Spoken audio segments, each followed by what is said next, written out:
Last year I learned about a hidden village here in Japan that apparently couldn't be accessed anymore. Naturally, I aspired to locate it and went straight to Google Earth. And I found it, but there was a problem. It really wasn't accessible. There was only one road from the village and it led to a dead end, a facility that turned out to be a landing point for a maintenance boat operated by the nearby dam. So of course I followed the lead. I contacted the dam, but they wanted to make two things very clear in our conversation. A, nobody but dam staff was permitted on the boat, and B, that the village truly was no longer accessible and that there were no other access points. It turns out that this was their standard response, and it was a lie. I knew this because I had found a blog by a man who claimed to have visited the village saying that he was friends with the last remaining resident. But that getting there was no easy feat. His blog painted a picture of traversing over entire mountains by foot in order to reach the village. A journey that took hours, required safety equipment, and ran the risk of falling off the side of a mountain or coming across bears or other aggressive wildlife. And he wasn't wrong. Any remnants of a mountain path had disappeared long ago, and for the first hour of the hike, I could honestly barely keep from slipping off the narrow ledges, let alone properly hold my camera.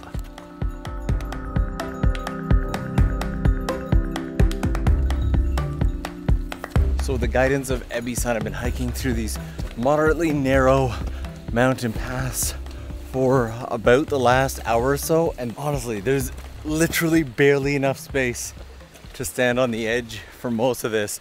And when I saw that on Ebi-san's blog, I reached out to him and asked him if he'd be willing to come along with me and be my guide for this. And he said that he would absolutely love to do that, as he's part of a society that is trying to preserve the last remains of the village that we're hiking out to right now. And so the stars kind of lined up for this one. I feel really lucky today.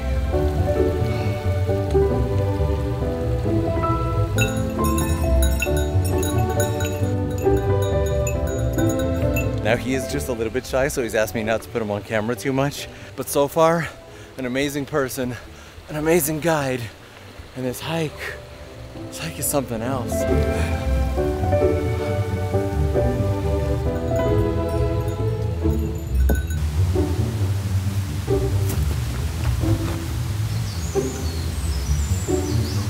I hike fairly often. Ebi-san is 75 years old and leaving me in the dust. And he says that the old hermit that we're going to visit is even faster at getting through these trails. But I am genuinely so glad that I brought Ebi-san, mostly just because there are a lot of spots along the way where the path just disappears and I wouldn't be sure of which way to continue or if it was okay to continue or safe to continue. Also, apparently these mountains are filled with bears. So I do have my bear spray and I do have my emergency SOS Garmin thing.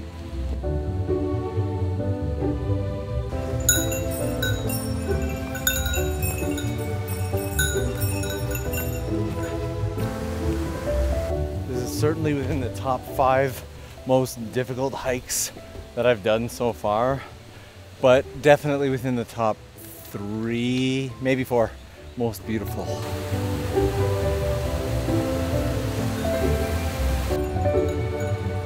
I will say that man is fast, and he's making like a game of it too. Every time he manages to get really far away from me, he turns back and throws me this shady grin. In order to cross the river, I had to change into my rain boots. I have rain boots now. I haven't had rain boots since I was a little kid.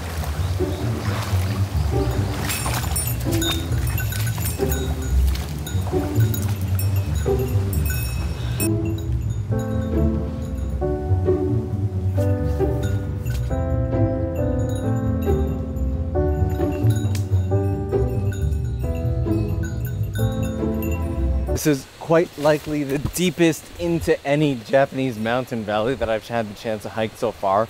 But the thing that I love about it the most is that for the most part, it's only people who got stuck on the tree who lived in that village. And people like Ebi-san here. On Ebi-san's recommendation, I actually sent a case of beer out to the gentleman that we're heading out to visit right now. And it turns out that Ebi-san actually did this entire hike and carried the beer. He was very proud. He managed to pull off the entire thing in just over an hour and a half. The man is a beast. So Ebi-san says once we get into this group of trees here, we're only about 15 minutes away from the village itself.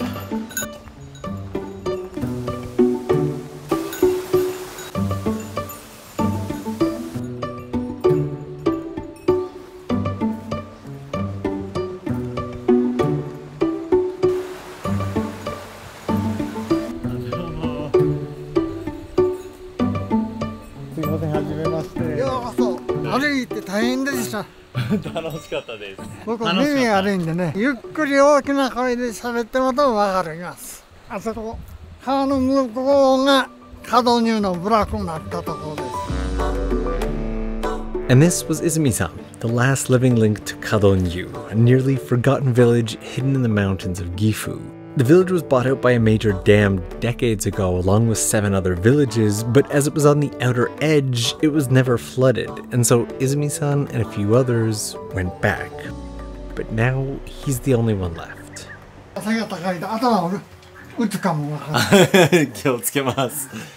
He's told me to take a peek upstairs. Oh wow. Oh, this is a beautiful, beautiful room. すごい綺麗です。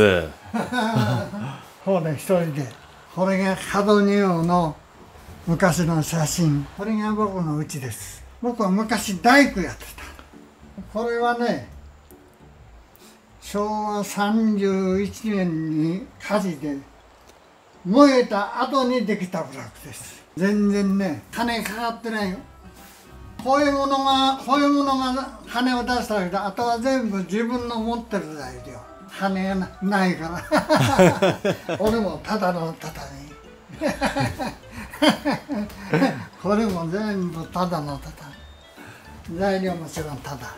生まれここ、育ちもここ、50年。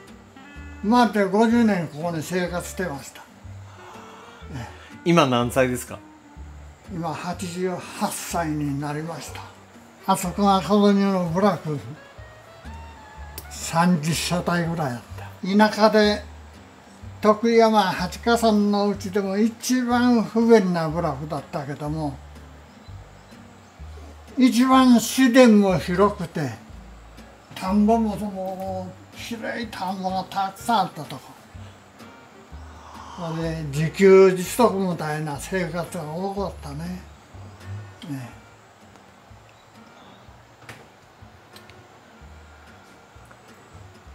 塩とか医療とか刃物とかってのは全部ホワルトを沿ってここに全部持ち込んだところだ。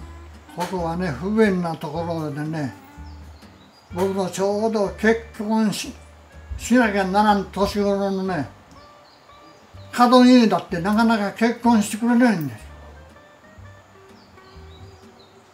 僕は好きだけども角入だからなって断られることが多かった。だから町の方には好きな人が何人もいたけども、ここに連れてきてね、苦労させたくないんです。寂しい思いをさせたくない。ブラックの人はね、もうほとんど町に就職して、角入がものすごい好きなこと。空気はおいしい、緑はたくさんある、水はただ。ねえ、最高のところにね、親が産んで育てることは感謝してます。Finish up lunch and he got up and said, "Let's take a walk." 学校は半分、ここから半分は教室で、先生は一人。お天気のいい体操の時間は、この上が牛尾山ってブナの木がたくさんあるとこ。先生は全然来なくて、生徒だけで行ってかくれんぼしたり追いごっこしたり木登りしたりするのが体操の時間だった。中学校これなくて、ここから8キロ400、そこに毎日歩いてるから、この道路もなかった。このだけの歩く道しかなかった。毎日大きな弁当とおふくろが作ってくれてね、まあいろいろねお話をしながら毎日歩く時間がだいたい4時間か5時間かかるんです。それも楽しかったな。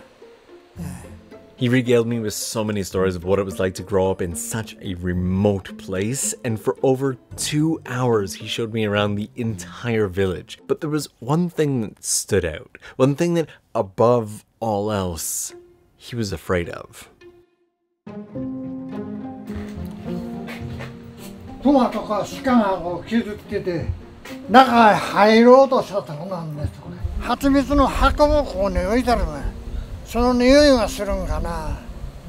そういう関係もあったからもうほとんどダメにしちゃったから。でここにクリの木がいっぱいあるでしょ。クリの木。その実をクマが取りに来るんで、だから実の取れる頃はあんまり近寄らない方がいい。僕の小屋にもね、今言ったガラス窓にクマの足跡が時々くっつく。これはどうも本熊みたいやな、小さいクマ。玄関の戸につけたのはどうも大きいみたい、高いところについてる。Now, Ebi-san has got the bath water started for us, by which I mean heating it up using this stove right here. The stove is out there, and the bath itself is right here. That's the bath. So out here just kind of exploring the area, and in the field over there's a black bear. For all the trips and all the times that I've said we might come across a bear on this trip, and there's one right there. I'm obviously going to keep a safe distance from him. Something tells me he's probably faster than me. He's small. It's just a little black bear, but there's a bear there. I do actually have my bear spray on my wrist. Not that I'll need it. He just crossed down across the river. I like this little walkway, by the way, and I'm probably happier than I should be to be coming across a bear. But there are plenty of structures for me to go inside of or on top of, and we were at a far distance, and he was a little bear. I realistically should probably be just a little more nervous. If anything, I'm disappointed he's gone. I left my other camera here with a big long zoom lens on it, and I was looking forward to coming up and getting some shots of him, but he left. He must have heard my voice and left. さっきクマいました。本当に小さな。ああ、それはラッキーですね。そう、ちょっと撮れました。よかった。おー、ラッキー。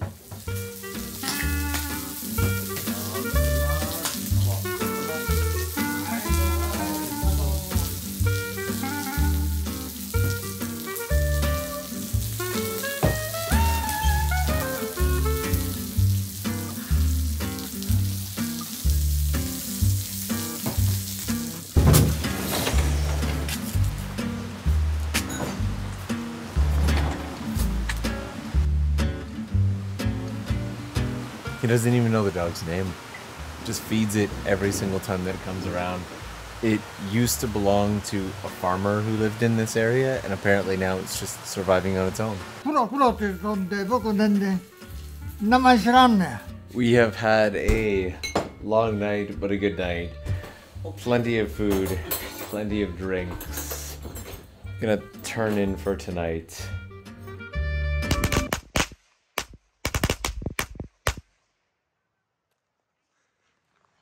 そこらね、クマなんかが夜は来て泊まるような感じですよ。で、毎朝起きると、今日はみんなはでもないけど、2階から火つけてここに投げて、2発。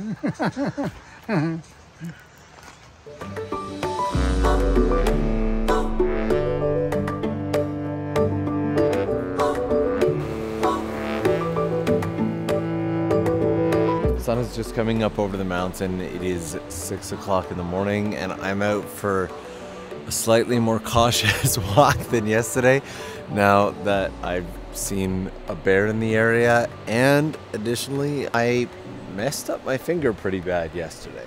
Like, pretty bad. This finger right here, that is not how thick it should be, and this is that any more clear at all? Yesterday part of the trail gave way under me. I went down, landed on the finger. We were almost here as well, and there's no cell phone service or way for us to contact Izumi-san, so our only way we would have to actually show up to contact him, and then we're hours away from the nearest hospital anyway. Yeah, I figured it'd be fine, but through the night it'll probably be okay. It's a little more purple than it probably should be, and it's kind of hard to move, so I might get it checked after I go back, but while I'm here, there's not really much you can do, and that kind of gets me thinking about what life in places like this was like and why so many of these ended up abandoned. Like, there's nothing nearby, and you saw the hike to come in here. That's what you would have to do if you sustain some kind of injury. But it does show some of the dangers, challenges, and struggles of living this far out in the middle of nowhere. During the talks we had up until this point, Izumi-san spent a lot of time reminiscing about the past, and he made it very clear that he was sad to see this village disappearing. 今このうちは誰も住んでない、ほぼ住んでない。友がじゃんじゃんなくなっていくんで寂しい。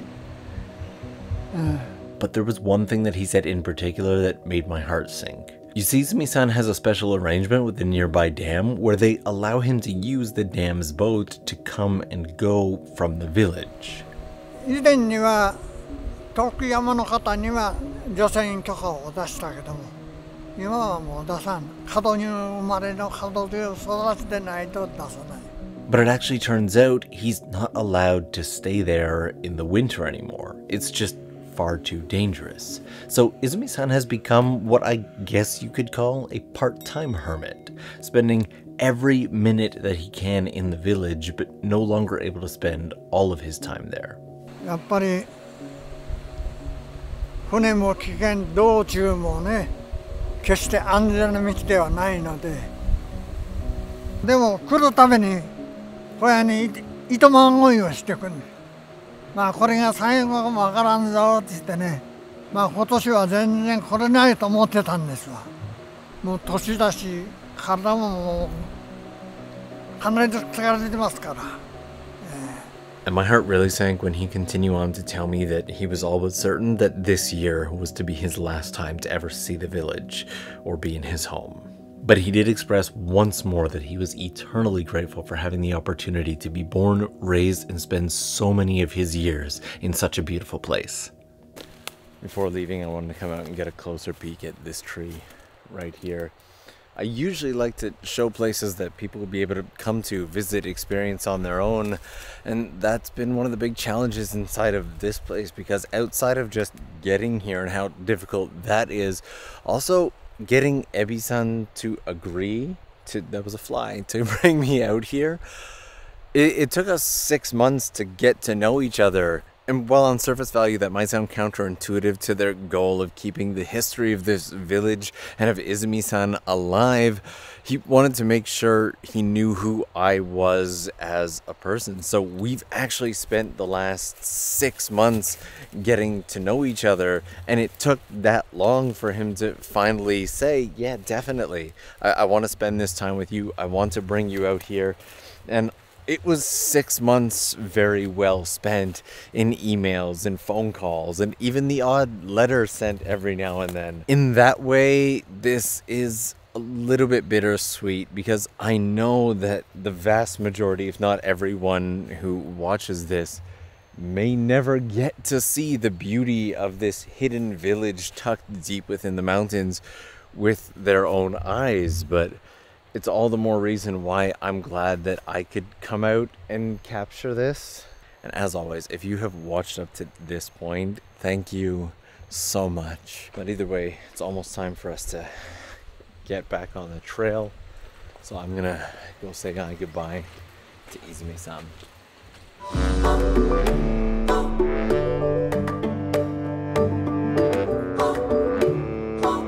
みんなの見てもらえるし、自分も来れるってことが生きがいですね。とても嬉しいです。